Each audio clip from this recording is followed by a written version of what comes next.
Now, this could be an episode called Accountability. Let's see if I was right and I'm on pace or am I dead ass wrong. We're going to take a look at my predictions and then we're going to say whether, I was right or I was wrong. There's currently a thunderstorm going on where I'm at. So, Pete, excuse the extra crazy noise in the background, but this is your boy, this your motherfucking boy King No Uncensored. And I don't know. Should I mute the sound? I don't know. What y'all think? Okay, so I had the Atlanta Hawks record prediction at 45-37. I'm gonna keep it 100 with y'all. I wonder if there is like a way that I don't even think I'm gonna be able to like let that rock. But this prediction, I mean, bruh.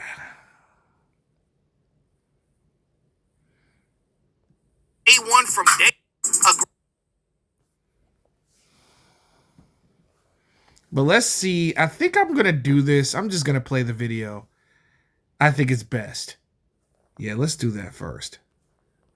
Let's see what I said. And then I'm going to give my commentary on it.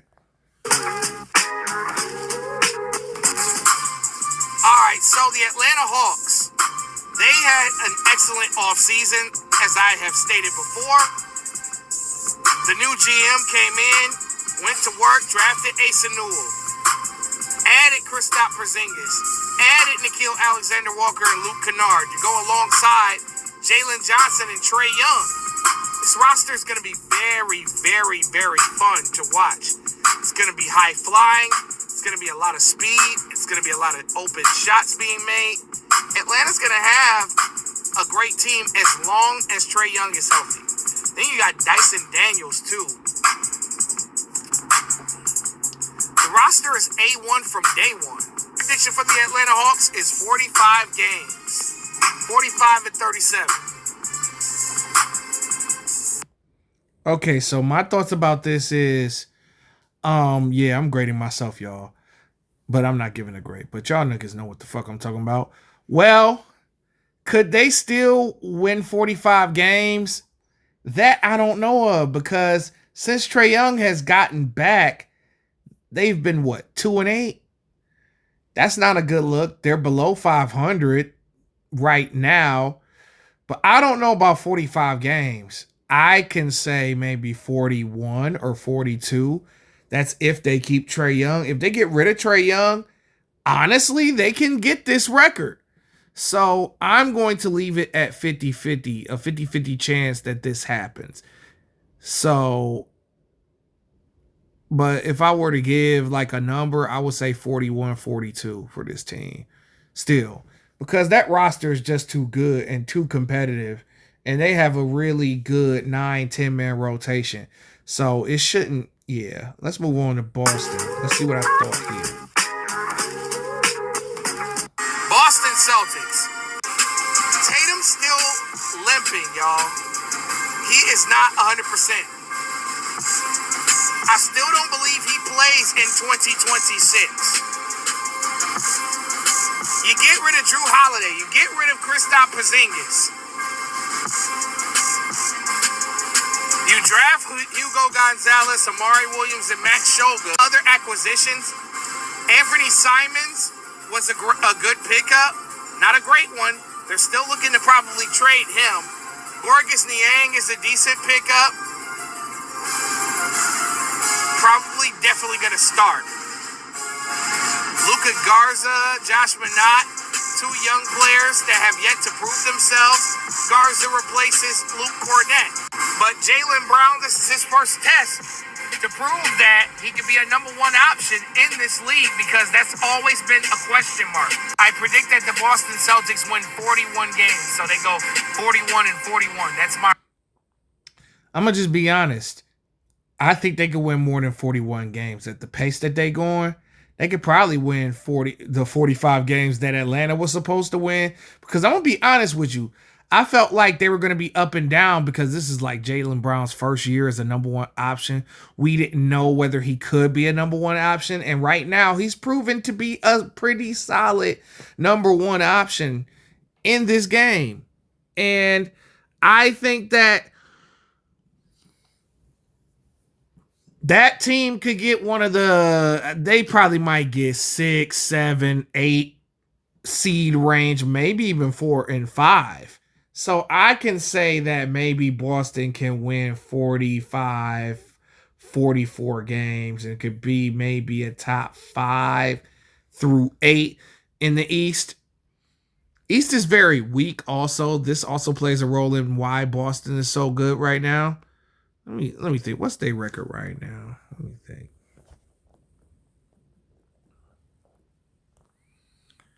Oh, the Celtics are 19 and 12. Jesus Christ. So they definitely going to win 45 games. They're on that pace. Maybe to even win 47.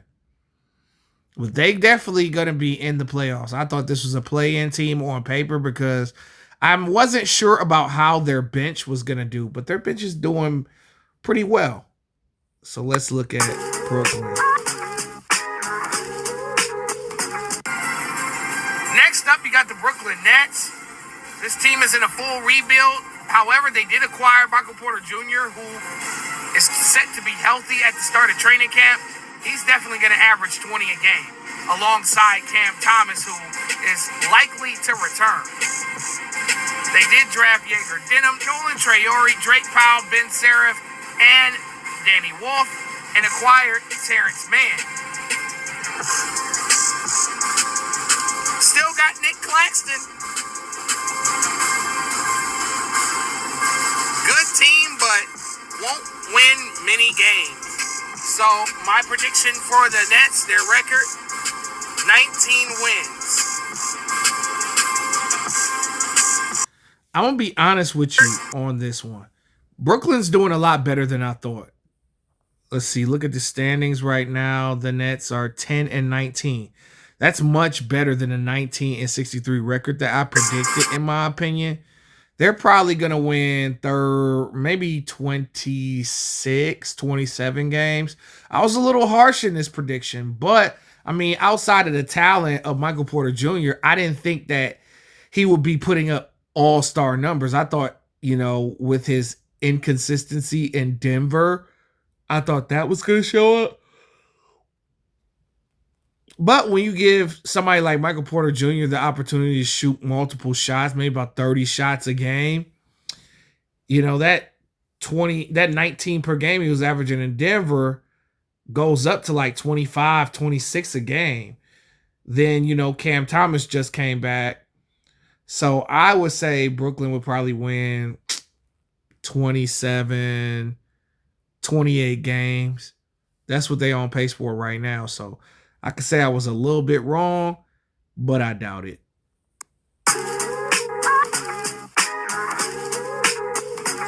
Charlotte Hornets. I mean, they have improved immensely.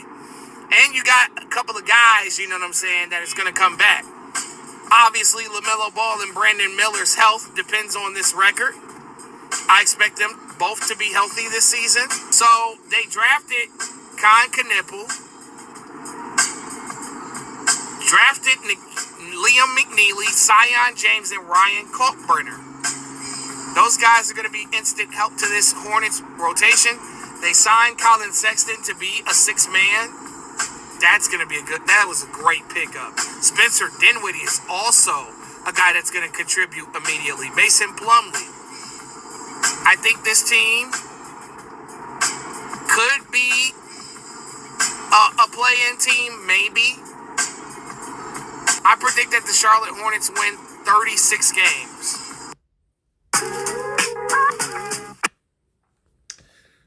What's Charlotte's record right now? They're currently 11 and 20. I mean, if Charlotte could get on a winning streak, that 36 and 46 can happen. But they're looking more like 32 and 50 myself. I mean, honestly, with this improved roster, Charlotte should not be struggling like they are. But I just think that's due to the inconsistency of LaMelo Ball and Brandon Miller. Like, I wasn't expecting those two to be so inconsistent this year, especially LaMelo. You know, Khan Knipple has come in, and you could argue him as the best player of this season for the Hornets, the more consistent player this season for the Hornets. Could be a possibility that LaMelo and Brandon might not be on this team for very long. I think they'll probably eventually look for picks and players to surround Khan Knipple in the future.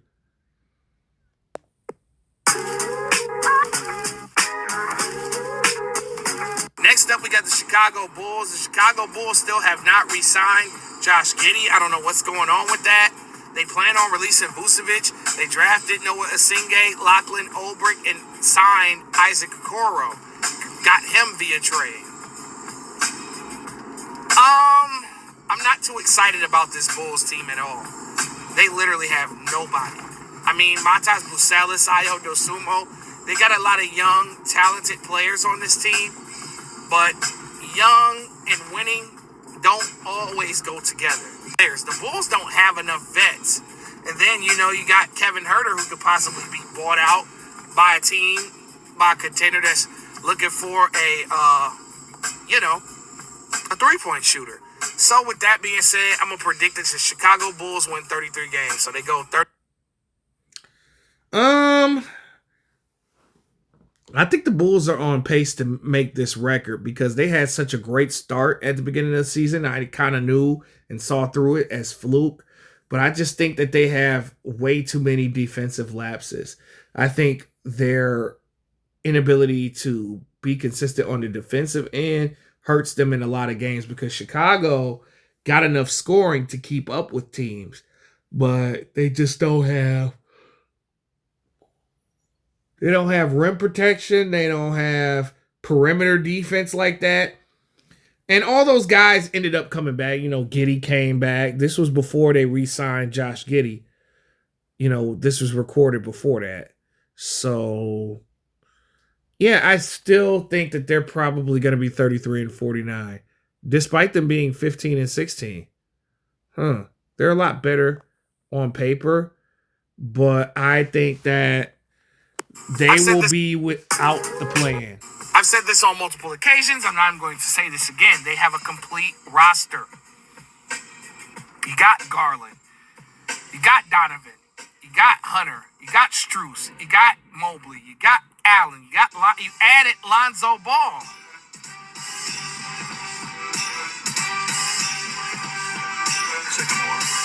You got a complete roster here. I don't know if they brought back Tristan Thompson as the backup vet. I think it would be very interesting if they did that. Yeah, they lost Ty Jerome, but they replaced him with Lonzo.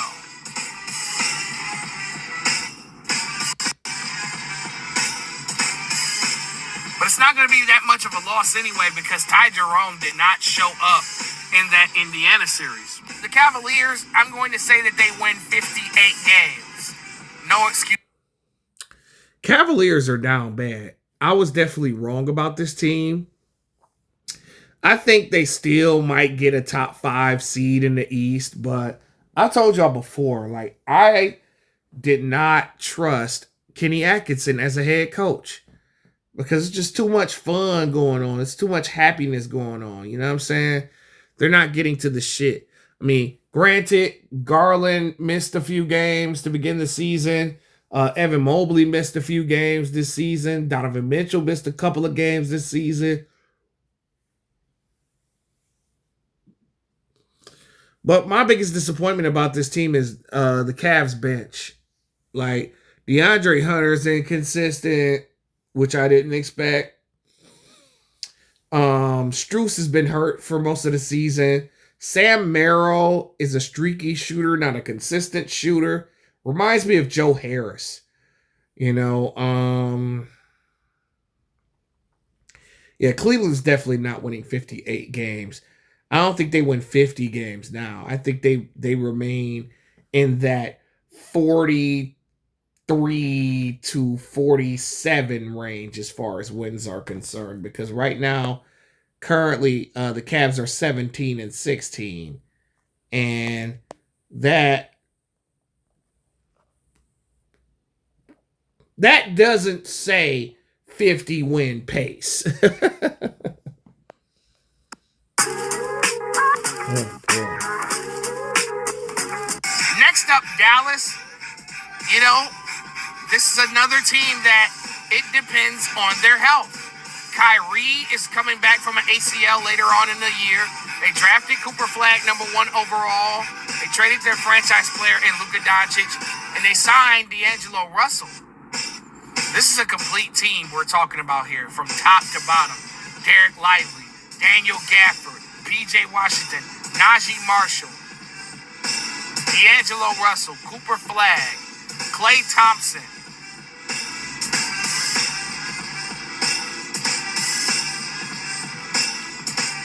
This is a dog-ass team. So they go 51-31. Yeah, this team has been one of the more disappointing teams in 2025. I had them winning 51 games. Wasn't expecting Kyrie to be gone this long. I would have thought he returned a little bit earlier, like earlier this month per se. But I guess he might not return back until January or February. But right now they're well below 500, even with most of their team there. I know Kyrie hasn't played, but Flag and Anthony Davis and those guys, those role players, were good enough to,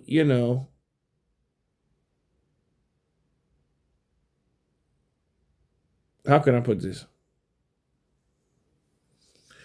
Good enough to hold down the fort. But I don't know. If I were to give a number for this team, 42 games, maybe 43 at the most.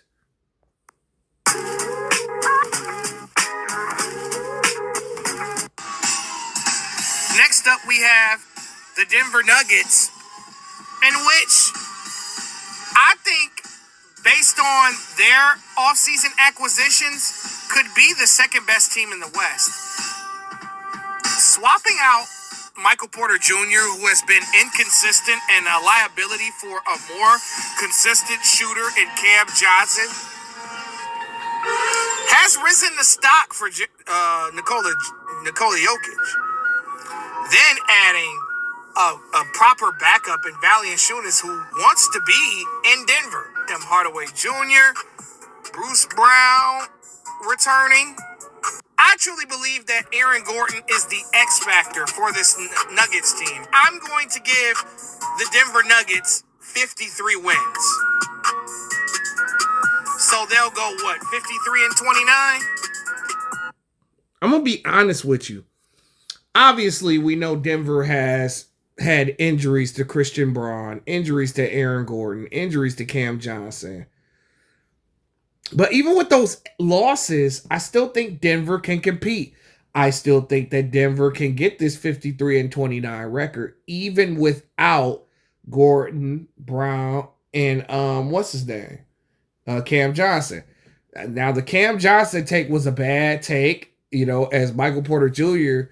done fucked around and possibly became an all-star this coming season. He could be an all-star player. Hands down. And Cam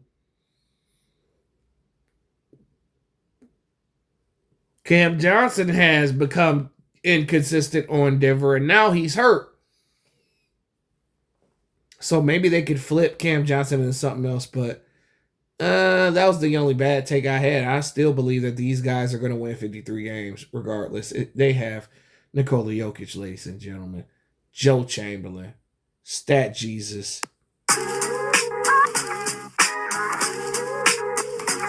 Detroit Pistons improved a lot, and the pressure's on to not only repeat what they did the year before,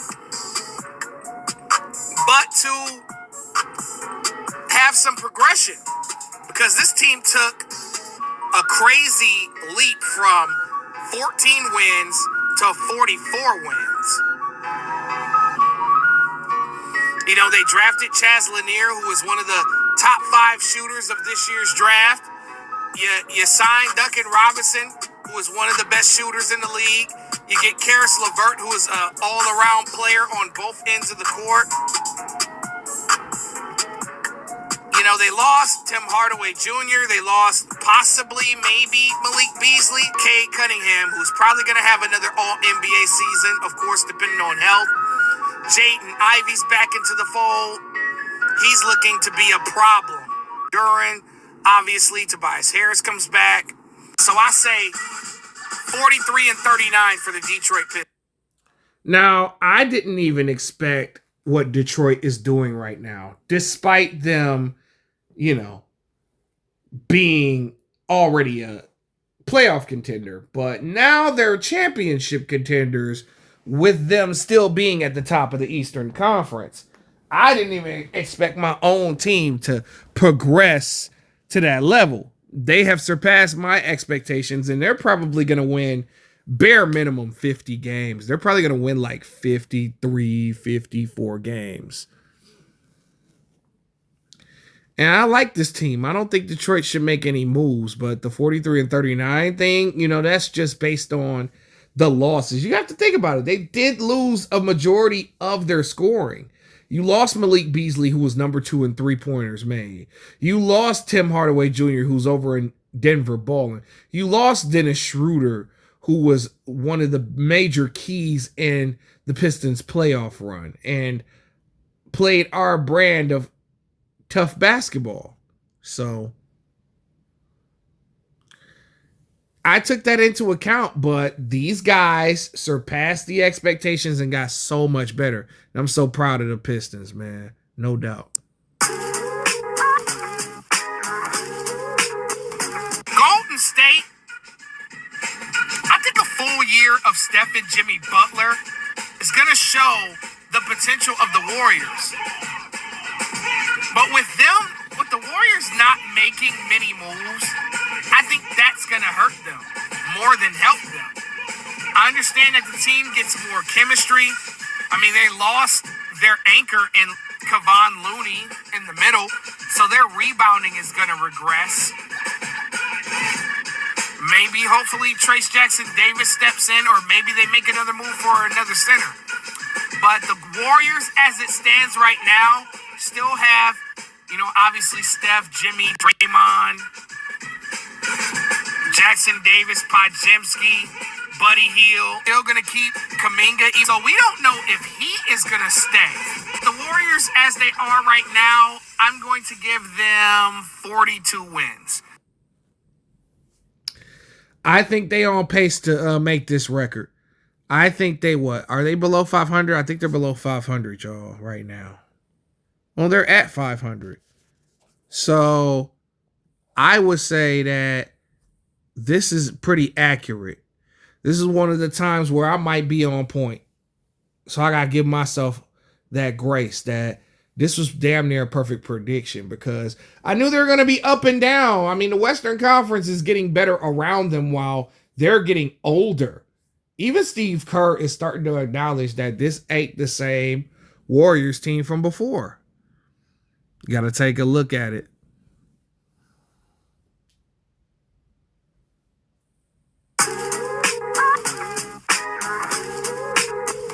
You got the Houston Rockets, who has added Kevin Durant and Dorian Finney-Smith and subtracted Jalen Green and Dylan Brooks, who are important players, but I think they upgrade with these pickups right here. KD being added to Alperen Şengün, Steven Adams, Fred VanVleet, and the young core of Reed Shepherd, Jabari Smith,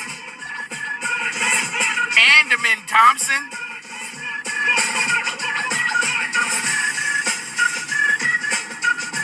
I think this team is going to be a lot better than what people think.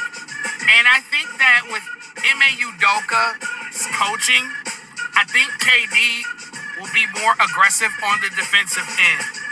So I'm going to predict that the Houston Rockets go 47-35. Yeah, I'm standing on this. I'm standing on this record for Houston for sure. Could they win 50 games? Maybe. But I'm going to stick with this prediction. I'm still rolling with this. Despite not making any transactions and only drafting Cam Jones, obviously this team is going to regress with the loss of Halliburton for the entire year. That's going to hurt.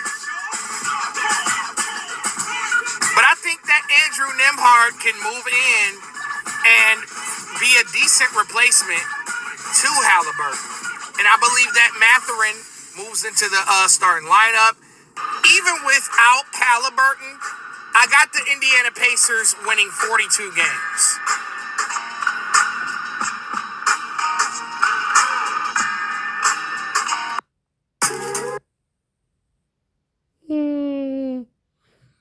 This not happening.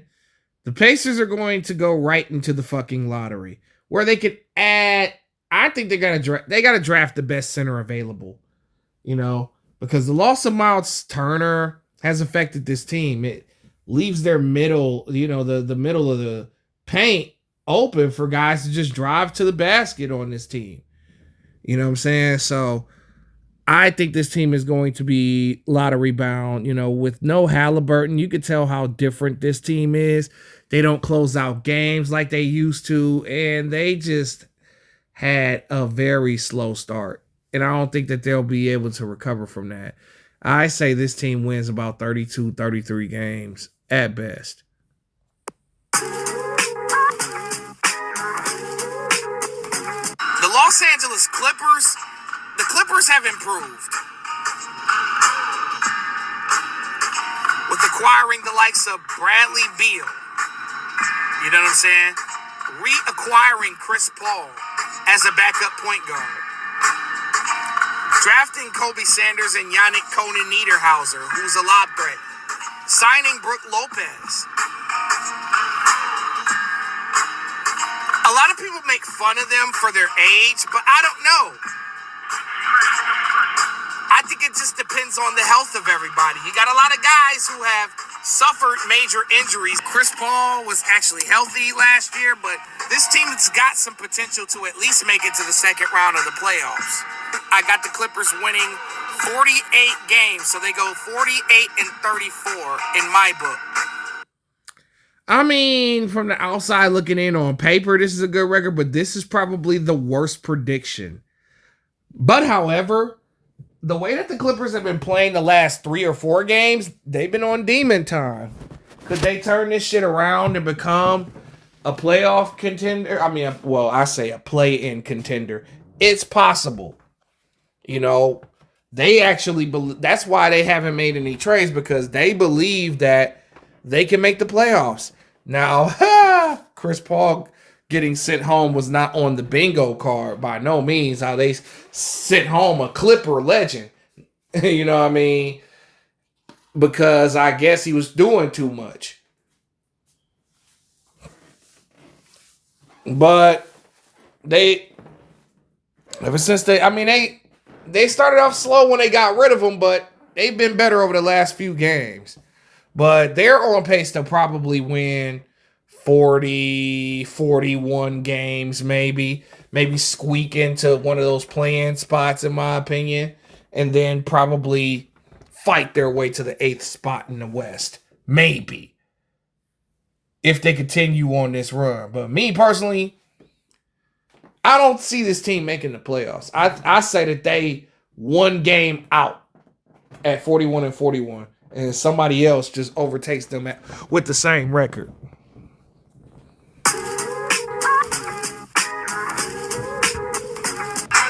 Next up, the Los Angeles Lakers. They drafted a new Churro, signed Jake LaRavia, DeAndre Ayton. Yeah, Marcus Smart is a decent pickup for them. It isn't necessarily game-changing, but Smart will likely be the 6th man with Dalton Connect. My only gripe with this team is bench consistency because Marcus Smart offense is inconsistent. His defense isn't what it used to be, but I think Smart is a productive veteran nonetheless. DeAndre Ayton is a double-double threat every night, but he's not going to do nothing for you defensively. And defensively is somewhere I would worry about the Lakers as well because Bron don't play no defense. Luka don't play no defense. Austin Reeves don't play no defense. So I say they go 42-40, even with Luka Doncic. I'm going to be honest with you. The way that they've been playing lately, this could be their record. I'm not even going to fucking hold you because that second half schedule is tough for them. Towards the end of this season, that schedule is going to toughen up. And the Lakers have wasted a lot of games against teams that they can beat or should beat. But, I mean, you know, with the fast start, I say they probably win maybe about 44 games. I say they go 44-38, in my opinion. Yeah, because their record right now is pretty straight. But I don't know. I mean, they could still go 42-40. But I'm going to go with 44 right now. The Memphis Grizzlies suffered many losses, including the loss of their star player, Desmond Bane. Now, Ja gets another lease on life with Jaren Jackson. But, you know, you draft Cedric Coward, you sign Ty Jerome, you still got Pippen. You add KCP to the team. I don't think too highly of this Memphis team because of injury history. I mean, Ja Morant can't seem to stay healthy. But I think that even if Ja does get hurt, I still think that this team has play-in potential nonetheless. So,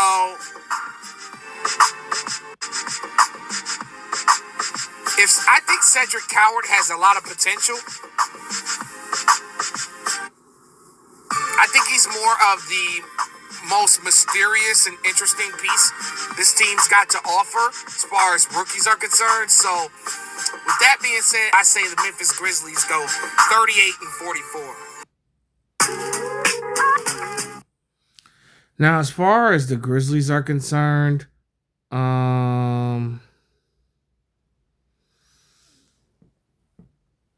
what is their record right now? 15-17. Honestly, I think they're on pace to get this record. I'm not even going to lie. This team is good, but they're way too inconsistent. Some days they look like the old Grindhouse Grizzlies, and some days they just look like a shell of their former selves.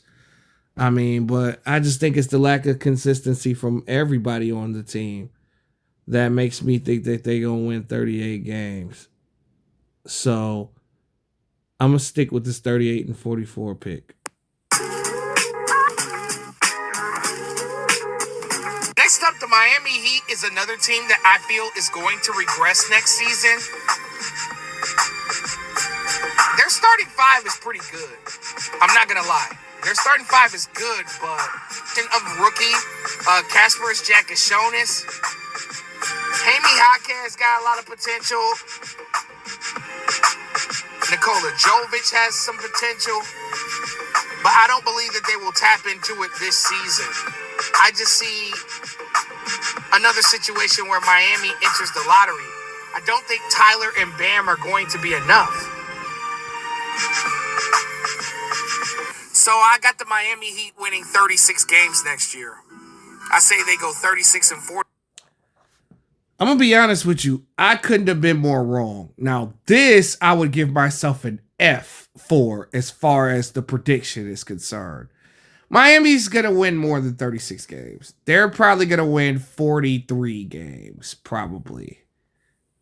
They're probably going to replace Indiana in the playoffs. Don't let the 17 and 15 fool you. They're 3-7 in their last 10. Cheer. Don't let that fool you.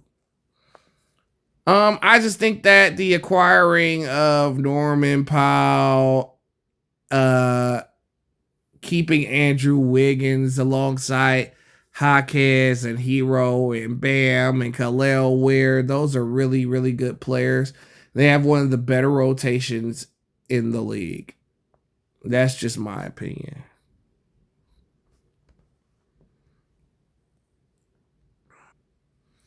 But yeah, this was a disappointing prediction. It's probably my worst prediction out of all of these because I made some damn good ones that could possibly manifest. You know, I was wrong a couple of times, but this was the worst. I couldn't even tell you what number I am of what. We'll just have to figure it out. We're going to do an update on this. We're going to do a part 2 to this at the end of the regular season. I promise. Let's see. Next up, you got the Milwaukee Bucks. The Bucks lose Damian Lillard. That's a tough loss. You're losing like 27-6. I mean, you re-sign Portis, you re-sign Porter Jr., you re-sign Gary Trent Jr., you sign Miles Turner, which is a good pickup. I think it's an upgrade from Brook Lopez. You pick up Vasily Micic, Gary Harris, and Cole Anthony. Honestly, this is a pretty good team on paper. I'm going to give the Milwaukee Bucks 43 games. I say that they win 43 games. They go 43-39. And that's not a shot at all. I think that's very fair. Because, man, you know, I don't think all those role players are going to be consistent every night. Maybe Turner steps his game up. I was wrong about Miles Turner for sure. This record, I mean, these guys can get this record despite them struggling. They're struggling because, you know, they don't play all 4 quarters. And then I told y'all, the Doc curse. Milwaukee's not going to do shit until Doc Rivers is fired. I'm going to just keep it 100. I don't think Giannis is going to get traded, but I think they could I still think that they could get this 43-39 record. I do. As a possible 7 seed or something like that. But just because you got like what? A top 10 player on your team, top 4, top 5, maybe even, which is possibly debatable of whether he's a top 5 player in this league or not because of how Milwaukee's struggling. But I still think he probably top 5, maybe top 6 or 7. Who knows? Who gives a fuck, right?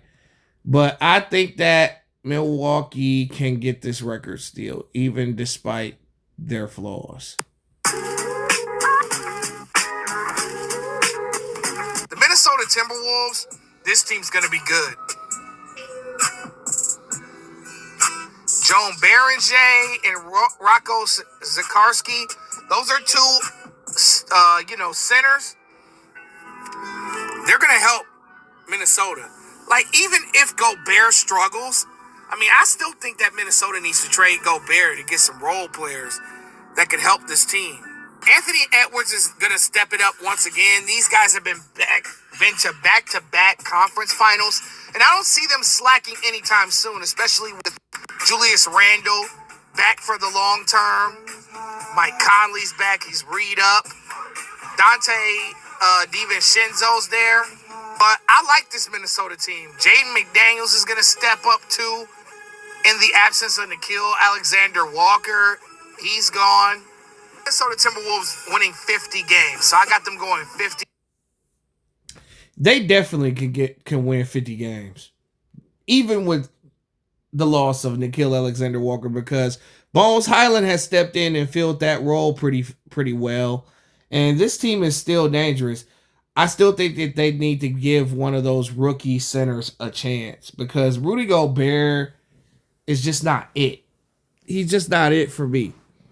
You know, people be fooling around. They be messing around with fucking Rudy Gobert, bro. and they think he's candy.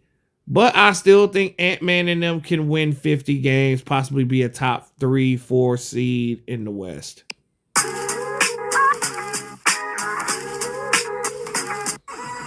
Next up, you got the New Orleans Pelicans, you draft Jeremiah Fears, Derek Queen, and Micah Peavy. These are 3 guys that are pretty decent players. Jeremiah Fears got a lot of potential. You trade for Jordan Poole and Sadiq Bey, good pickups, to go alongside Zion Williamson and DeJounte Murray. I think with a healthy season from this team, you got play-in knocking on the door of play-in potential. You still got Herb Jones, Grand Theft Alvarado, Jordan Hawkins. These are guys that can contribute. So I got the New Orleans Pelicans winning 37 games. So they go 37-45. I think I was being very generous with that record, because I was doing this with the expectations that Zion would play more than 50 games. I had predicted that Zion would play about 55 to 60 games this year. So maybe with that, they improve.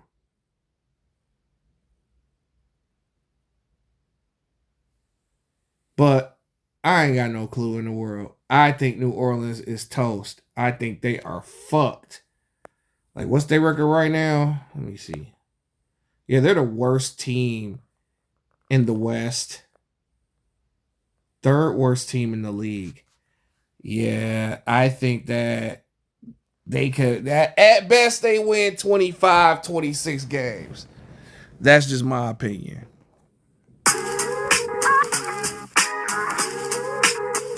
New York Knicks, who drafted Mohamed Diawara and signed Jordan Clarkson. Jordan Clarkson is the last piece that they needed because they already got a complete lineup. They already got a great starting 5 in Brunson, Bridges, Anunoby, Josh Hart, and Karl Anthony Towns. You got Mitchell Robinson, whether he starts or comes off the bench. Tyler Kolek, he's going to step it up this year. I got a gut feeling that Kolek, he's going to be a very important player to this New York Knicks rotation because he can come off that bench and just score. He can pass, too. I think he's going to be the X factor for the Knicks next year. And Clarkson's going to be that 6-man figure for that team. He's a problem. Being said, I got the Knicks winning 54 games. God damn. A++++. That Tyler Kolek prediction. I knew I had a video talking about how Tyler Kolek was going to ball out. But god damn, I missed the on point, missed the A1, the god level, the motherfucking fortune teller, nigga. I got to give myself an A+ for that one. I ain't going to hold you. And both of these things are currently fucking happening right now. And New York could possibly win more games than that 54 win that I'm predicting. But I don't know. I'm going to just keep my record the same. I'm going to just say they win 54 games for sure. But that Kolek and Clarkson shit, I got to give myself a high five for that one, nigga.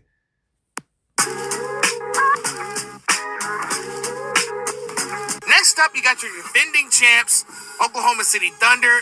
It'll be business as usual. I mean, they drafted Thomas Sorber and Brooks Barnhizer. I don't know if those two are going to get any burn. They don't need to sign anybody.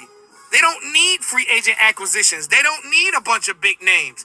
That lineup of Shea, Williams, Dort, Holmgren,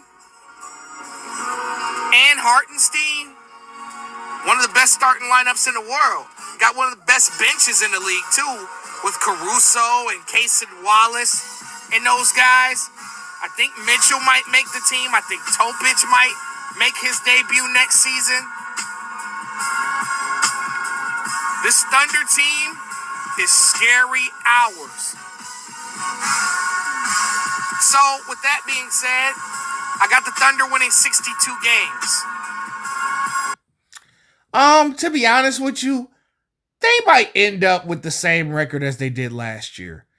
Even though they had that hot start, I had thought that they were going to go after the Golden State record. But I think in reality, I say they win 64 games.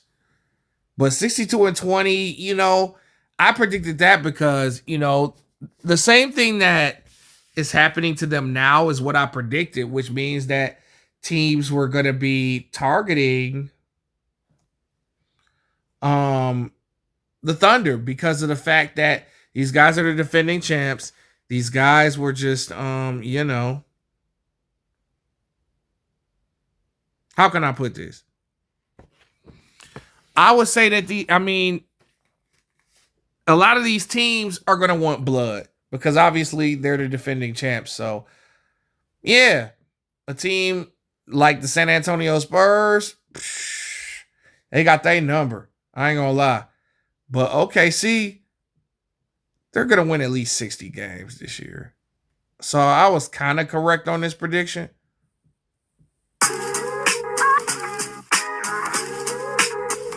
Next up, the Orlando Magic. They drafted Jace Richardson and Noah Pinda, who are going to be pretty good. Traded for Desmond Bane. They traded their entire future for Desmond Bane. And then signed Tyus Jones. Now the Magic have 4 playmakers in Bane, in Suggs, in Paolo, in France. Those guys are going to draw a lot of double teams. You can't double them all. Somebody's going to be open. Somebody's going to make shots. Carter Jr. is going to be pivotal. Jonathan Isaac's going to be pivotal. Those Watner brothers, they're going to be a problem as well.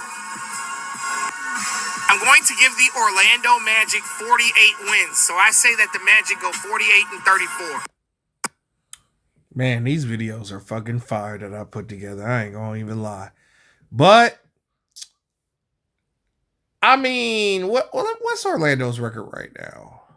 They're 18-14.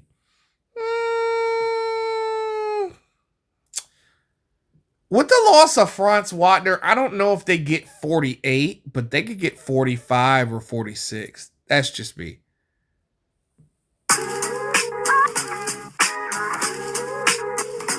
Philadelphia 76ers. This team is long overdue for a bounce back. But we don't know the health of Paul George, who just had another surgery done. This man has had 11 surgeries. It's like, come on, dude, get it together. Then you got Joel Embiid. A lot of people are saying that Embiid might be done. Lucky for Philly, their center rotation is off the chain. You got Adam Bona to help. You got Johnny Broome to help. Oh, you still got Andre Drummond. Tyrese Maxey has another all-star caliber season. Jarrett McCain's going to be healthy. Quentin Grimes is back. VJ Edgecombe, Kelly Oubre. On paper, this team is good, but I don't trust them. I say they go 41-41. Philly's 16-14. 41-40. This could be their record. I'm not gonna hold you. They are always up and down. Paul George is always hurt. Joel Embiid's always hurt. I think they're managing both of these guys pretty well. Sixers, man, they should be in that top 5 or 6 conversation, but they'll be around that 7-8 range. So 41-41, it's not a bad prediction in my opinion.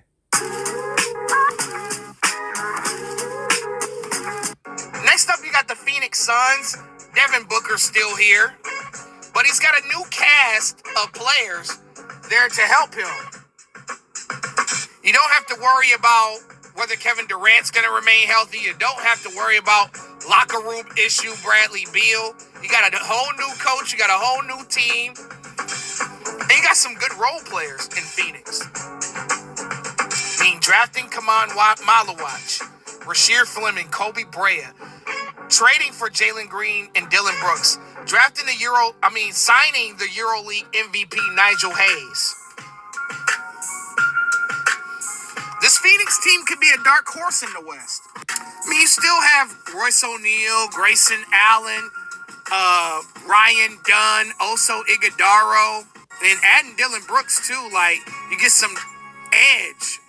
But I'm going to say that the Phoenix Suns win 39 games. I think I was a little bit harsh to the Phoenix Suns. I was not expecting them to be like a threat. Them being 5 games above 500 is dope for them.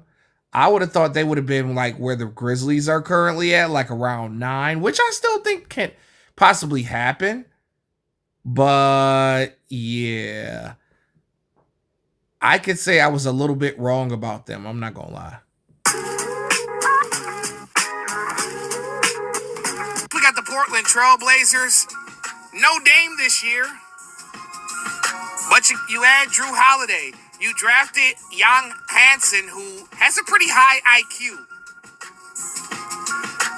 You sign undrafted free agent Caleb Love, who is going to help. You got Shaedon Sharpe, Scoot Henderson still. Jeremy Grant still here. On paper, this is not a bad team. Denny Avdia. They're just in the wrong conference. If Portland was in the East, they would make the playoffs.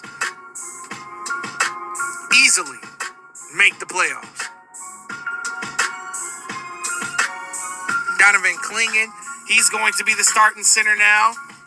I'm going to say that the Portland Trailblazers win 34 games. They go 34-48. I can see this record for Portland. This is definitely their future. I think this was accurately predicted here. I mean, Scoot Henderson gone for the first part of the season. He has still yet to play. I think this team is going to be scary next year. Once Damian comes back, once Scoot's 100% healthy, I think they probably might keep Drew Holiday. I don't know if they do keep Drew Holiday. This team would be a problem next year.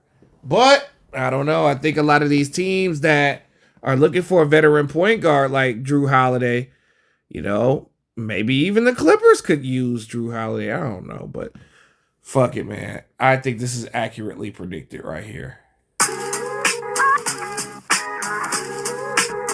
Next up, the Sacramento Kings. Sacramento Kings, the thing about them is they got the guys, they got scorers. Their defense is a little shaky, but they got the scoring to compete with other teams. It's just that their inability to close out games messed them up last year. You got a guy like Zach LaVine, who's inconsistent as hell. Domantas Sabonis is a triple-double threat every night. DeMar DeRozan is a 20-point threat every night. And a nightmare in ISO. You still have Malik Monk. You drafted Nick Clifford and Maxime Reynaud. Maxime Reynaud's a good player. You signed Dennis Schroeder, who is immediately going to help. You still got Keegan Murray. You trade for Dario Saric. On paper, this team should be a play-in team. I think this Sacramento Kings team is only going to win 39 games. So I say they go 39. Yeah, I was very nice to the Sacramento Kings. They are not winning nowhere near 39 games. I would say now they would win 25, 26 games. Unless Sabonis, I think the loss of Sabonis has really affected this team. Sabonis made this offense go. And when you take that away, this team is a lottery team. I mean, this 39 wins can still happen, but I think in all reality, I don't think they win more than 30 games. And 40.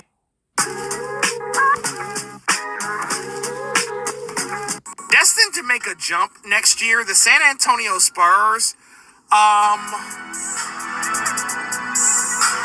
Spurs are going to improve, especially if Victor Wembanyama is healthy. If Wemby healthy, the Spurs team could go a lot further than many people predict.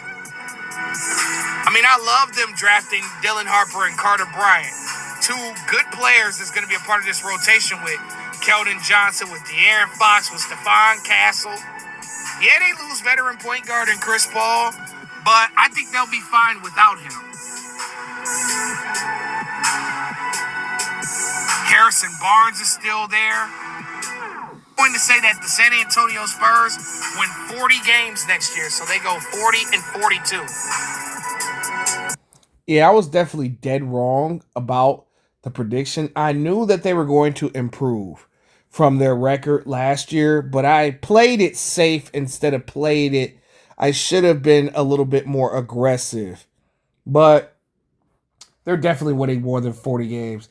They might be knocking on the door of winning 50. So I could say around 47, 48 games is the pace that the Spurs are currently on. You know, you got Wembanyama, you know, being on a minutes restriction, you know, so that he won't fuck his calf up, which is very genius. And the Spurs are in a lot of their games, so I would definitely say 47, 48 games for San Antonio.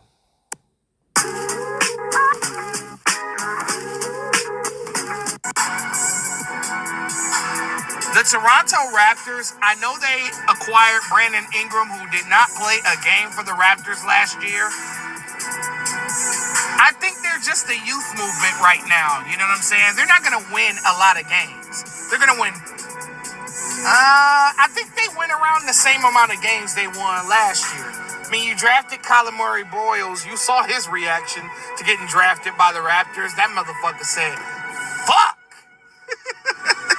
That nigga let out a big fuck. Jakob Poeltl got the bag. Even with Barnes and Ingram, I don't see them doing well. I'm going to say that the Toronto Raptors win 27 games. So they go 27-55. Toronto has made a vast improvement. A lot of people have proved me wrong as far as this first half of the season. But, I mean, Ingram has been relatively healthy. As long as you get a healthy Ingram, the Raptors could be a play-in team. But,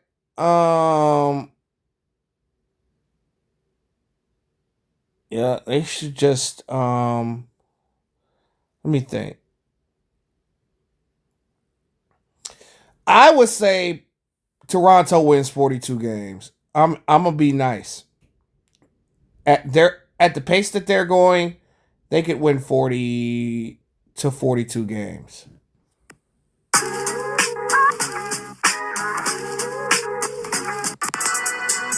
Utah Jazz, I don't see much improvement, even though Walter Clayton is going to be a stud on that team. He's going to be a problem. Ace Bailey's going to do well. Yusuf Nurkic is going to do well. You know, you still have Markkanen. Taylor Hendricks, I think he returns this year. Bryce Sensabaugh good. Cody Williams. But I still think that this team probably is going to be the worst team in the West. So with that being said, I got the Utah Jazz winning 25 games. So I say they go 25-57. What's Utah's record currently? 12-19. Well, they're much better than anticipated. But I could see them winning 29 games instead of 25. That's just me. At the Washington Wizards, who I think had one of the better off seasons. Despite CJ McCollum and Chris Middleton, I think they should keep them. This is a young team that's going to be on the come up if they got veteran guys like McCollum and Chris Middleton who are great locker room presences. You need your vets with those young cats because I think Trey Johnson, I wouldn't be surprised if he's a starter by mid-season. I mean, Buck Carrington, he's got a lot of potential. So does Kayshawn George. I like the Cam Whitmore and Dylan Jones pickups.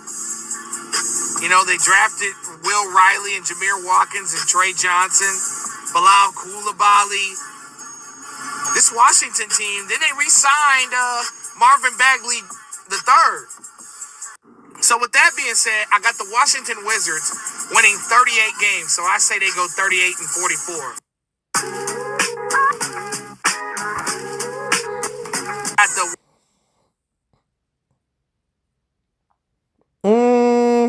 Yeah, this was so fucking wrong. I didn't expect Washington to be dog shit, bro.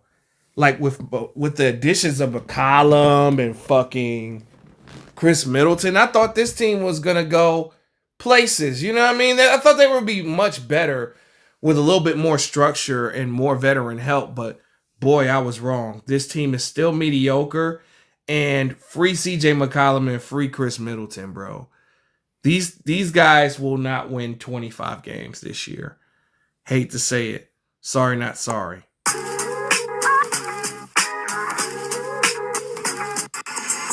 the West, my top 6 seeds, I got the Thunder as the 1 seed. I got the Nuggets as the 2 seed. I don't even think we need to play this. We could just look at this. Mavericks are not going to be third. I think the Mavericks will be where I thought the Kings would be. That's first off. And despite what I said, I still had the Spurs making the playoffs. But they would have to play the play-in. So I had them 9th. Oof. Boy, egg on my face. The Spurs look like they're going to be where the Mavericks are going to be. Spurs and Mavericks would have to swap. You know, straight up. I say the Mavericks would be right here. They would probably be the 40-42 team, and the Spurs would probably be the 51-31 team. I definitely like the Timberwolves, where they at. Nuggets, Thunder, perfect. Rockets, perfect. Clippers, I don't know. I think they're going to be where I thought the Kings were going to be. That final 10 at 39-43. Phoenix might creep in, bro. You know, because obviously Sacramento's not making the playoffs. So you could eliminate them. Clippers might not make the playoffs. And I think Phoenix is going to swoop in one of these play-in spots. Preferably probably the 7th. Lakers, they could be 6th. They could be the team that doesn't have to be in the play-in. They're the last spot. They're 6th. I could say that they could be 6th. Grizzlies are going to miss the playoffs for sure. Pelicans definitely missing. Blazers definitely. Jazz definitely. But Sacramento's going to be gone.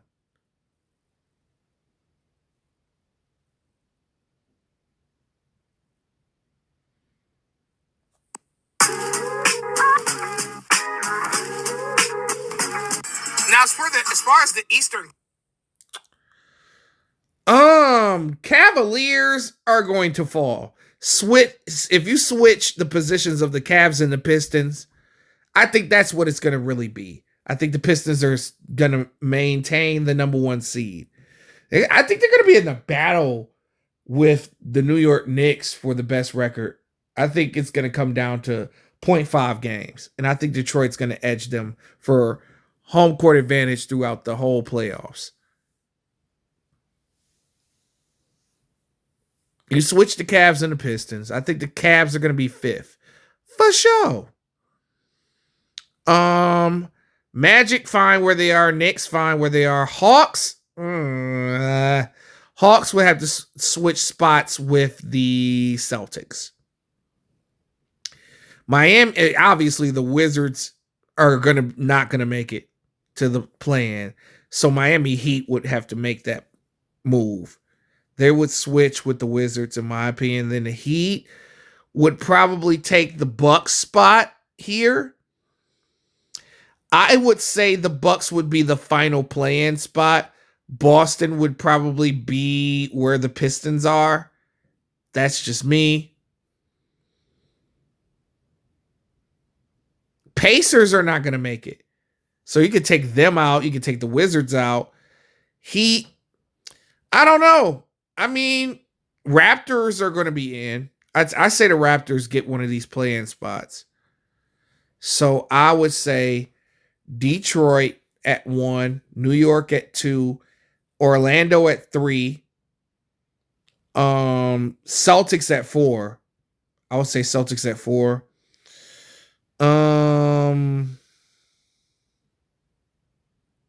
Cavs at 5. I would definitely say that.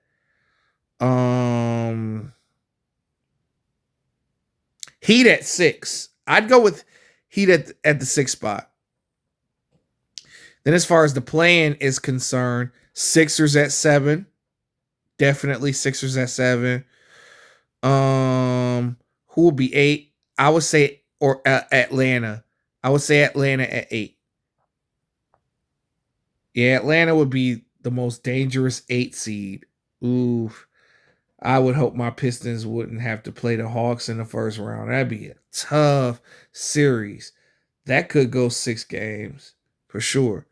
It'd be a tough 6 games, an ugly 6 games. 9 spot. Oh, I forgot about the Raptors.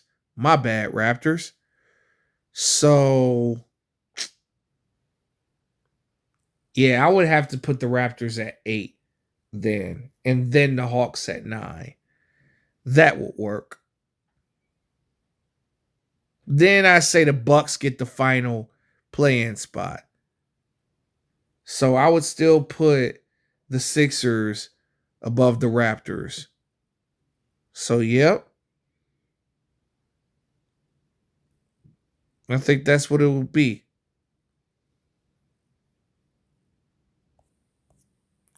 All right. This is another edition of Did I Get It Right or Am I Wrong?